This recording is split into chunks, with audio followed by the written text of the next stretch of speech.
Eccoci qua ragazzi, bentornati sul canale e benvenuti sul canale per chi passa per la prima volta sotto questo contenuto. Neuen Perez dell'Udinese sarà un calciatore del Napoli, operazione da 18 milioni, chi dice 16 più 2, chi dice 17, comunque 18 milioni totali, il 50% appunto, dell'operazione andrà nelle casse dell'Atletico Madrid che aveva questa clausola appunto, nel contratto.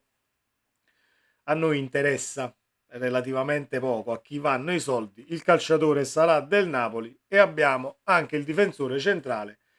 Si conclude il mercato in entrata del Napoli molto probabilmente, bisogna vedere chi ci sarà in uscita perché comunque bisogna mettere qualcuno fuori lista per far entrare poi Den Donker e lo stesso Neuen Perez. Si parla di Ostigard che uscirà, forse andrà a Genova, non lo sappiamo ancora per certo, ma nel mercato in uscita ne parleremo quando saranno ufficiali anche le notizie. Vediamo chi è questo Neuen Perez, caratteristiche, posizione in campo, numeri, media voto, ci sono tanti screenshot, restate qui sul video, non andate via perché analizzeremo anche un possibile cambio in difesa o continueremo con questa difesa a 3? Andiamo a vedere. Bando alle ciance e andiamo nel video. Chi ovviamente non si è iscritto ancora e passa per la prima volta sotto questo contenuto, iscrivetevi al canale così restate aggiornati sui contenuti e sulla cronologia di caricamento. Se vi piacciono i miei video andiamo a vedere. Eccolo qui. Neuen Perez, calciatore di 23 anni, classe 2000, nazionalità argentina. Nel giro della nazionale andiamo a vedere anche la media voto preso da un sito del Fantacalcio, perché ovviamente credo che siano più veritieri per quanto riguarda una media voto, se vogliamo analizzarla. Tra 5,81 e 5,71 dice qui, però va argomentata e va inserita nel contesto, nella squadra dove sei, la tua squadra come sta andando diciamo in campionato in quest'annata, visto che l'Udinese non sta vivendo momenti diciamo luminosi da questo punto di vista, va a gravare comunque sulla media voto dei calciatori presenti in rosa. Comunque un 5,81, tra il 5,81 e il 5,71 la media voto non è sopra la sufficienza, però c'è appunto il palliativo squadra di appartenenza che sta andando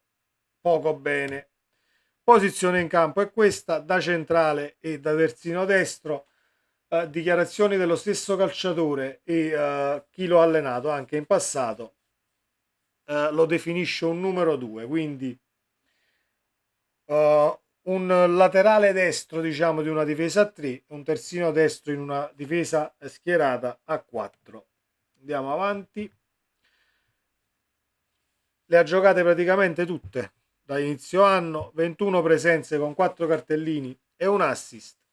4 cartellini su 21 presenze per le caratteristiche di questo difensore, alle quali arriviamo adesso con due screenshot perché ci sono delle analisi di punti deboli e punti forti di questo appunto difensore, sia fatte 2 anni fa, e ho anche uno screenshot più recente per combaciare poi un tantino l'andazzo della carriera di Neuen Perez. Le ha giocate tutte, comunque 4 ammonizioni su 21 non mi sembrano nemmeno tantissime. Le caratteristiche di questo calciatore. Allora, questo riassunto è stato fatto nel 2020-2021. Allora, è dotato di una struttura fisica importante, 1,84 per 75 kg. Chi dice 75, chi 76, comunque siamo lì, non è un armadio come si suol dire da questo punto di vista, ma è un difensore più slanciato, più tecnico e più veloce che grosso. È dotato di una struttura fisica importante e aggredisce molto gli avversari, spesso anche in modo irruento. Irruente. Nelle caratteristiche ricorda Romero, ex Atalanta passato al Tottenham. Preferisce anticipare l'avversario piuttosto che temporeggiare. Nonostante questa aggressività, è dotato anche di una discreta qualità che gli permette di uscire più volte palla al piede. Cerca spesso delle verticalizzazioni all'indirizzo della punta senza passare prima dai centrocampisti. È un giocatore versatile, può giocare sia nella difesa a 4 sia in quella a 3. Punti deboli. Un suo punto debole da riscontrare sicuramente nel temperamento, che a volte risulta eccessivo in campo, qualche intervento di troppo, in ritardo e in momenti di partita in cui spesso perde la calma costituiscono dei difetti da limare. Un altro suo problema non è legato al campo, spesso si lascia andare a qualche spuntino di troppo, a detta di chi lo ha allenato. Da buon argentino è un amante dei piatti tipici del suo paese. Diciamo che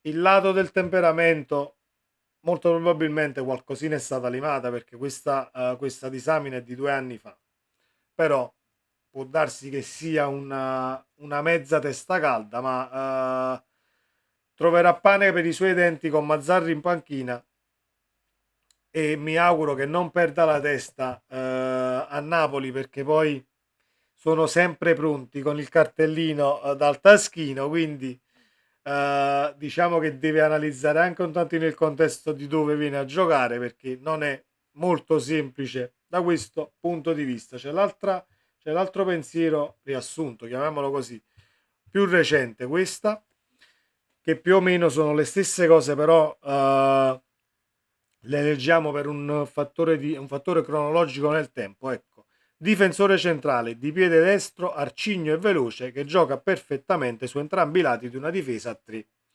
Aggredisce spesso l'uomo ed entra duro nei contrasti, cercando l'anticipo pur giocando con una difesa alta. È molto abile nel tempismo degli interventi, soprattutto in caso di chiusura e raddoppio sull'uomo. Nonostante una stazza leggermente sotto la media, perché l'abbiamo detto è 1,84 per 75 kg, quindi non enorme, è dotato di una buona elevazione che abbina ad una rapidità tale da permettergli di smarcarsi bene in area avversaria ed essere pericoloso nei calci d'angolo a favore. È capace di utilizzare entrambi i piedi e cerca spesso l'inserimento per superare il primo pressing e alzare il baricentro della propria squadra. Interessante questa cosa che a livello tecnico può uscire palla al piede, riesce ad uscire palla al piede per non dover per forza costruire dal basso palla a terra ed ecco perché nel titolo cambierà qualcosa in difesa. Io non credo che cambi qualcosa in difesa, ma vedo una difesa a 3 con Perez, Rachmani e Juan Jesus, Nathan, metteteci chi volete a sinistra, con i due braccetti, i due terzini, i due esterni di centrocampo, chiamateli come volete, Di Lorenzo e Mario Rui, Oliveira, Di Lama, Zocchi. Ci mettiamo poi, ci possiamo mettere chi vogliamo, però il punto principale dove mi focalizzo è la parte destra dove puoi avere Perez, tecnica, anticipo, rapidità nell'uscita e puoi sfruttare le capacità offensive di Di Lorenzo perché Di Lorenzo ha molte capacità offensive mettendolo come esterno di centrocampo che ovviamente diventa una difesa a 5 affiancandola a Perez in fase di non possesso. Io perché faccio questa considerazione? Per il semplice fatto che nelle due uscite di Supercoppa, al di là della partita con l'Inter dove il Napoli è riuscito a tenere a bada a livello difensivo l'Inter per 90 minuti, contro la Fiorentina nel secondo tempo siamo andati un tantino in sbattimento dietro la linea appunto di Di Lorenzo che era il terzo di difesa a destra. Quindi sfruttare le caratteristiche anche di corsa nel saltare l'uomo un tantino, Di Lorenzo ha un bel tiro, vede comunque la porta, sfruttarne le caratteristiche più a livello offensivo in ripartenza, secondo me può essere un'arma in più per questo Napoli, mettendo poi Perez nei tre di difesa. Vedremo chi uscirà perché qualcuno dovrà pur uscire da queste liste del Napoli, altrimenti ci ritroviamo con 40 tesserati e non lo si può fare. Vedremo Ostigard dove andrà a finire, vedremo nel caso di dover inserire Den Donker nelle liste cosa si farà con Zielinski o addirittura si parla di un Demme che potrebbe partire negli ultimi giorni di mercato per fare spazio. Non lo sappiamo e lo vedremo prossimamente e parleremo di notizie certe e fatti accaduti poi.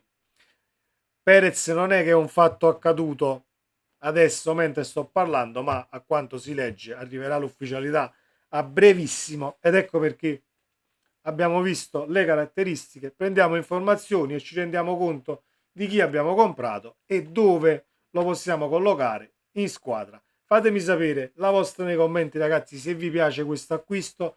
Lo so che molti di voi saranno scontenti del mercato perché non è arrivato il pezzo da 90. Io non mi aspettavo il pezzo da 90, non è nemmeno un mercato da buttare secondo me, perché comunque Mazzocchi e Dendonker sono calciatori più in là con l'età e possono portare anche un tantino di esperienza, al di là che Mazzocchi non abbia giocato 56.000 partite di Champions League, tutto ciò che volete, però parlo di esperienza almeno per partite giocate, per un'età che vuoi o non vuoi ti ha portato a giocarne tante di partite di pallone, qualcosa almeno lo puoi sapere molto di più di un calciatore di 21 anni, 20 anni, 22 che comunque ha molte meno presenze in partite ufficiali. Fatemi sapere la vostra nei commenti, ci vediamo nel prossimo video, sempre Forza Napoli e vai Perez!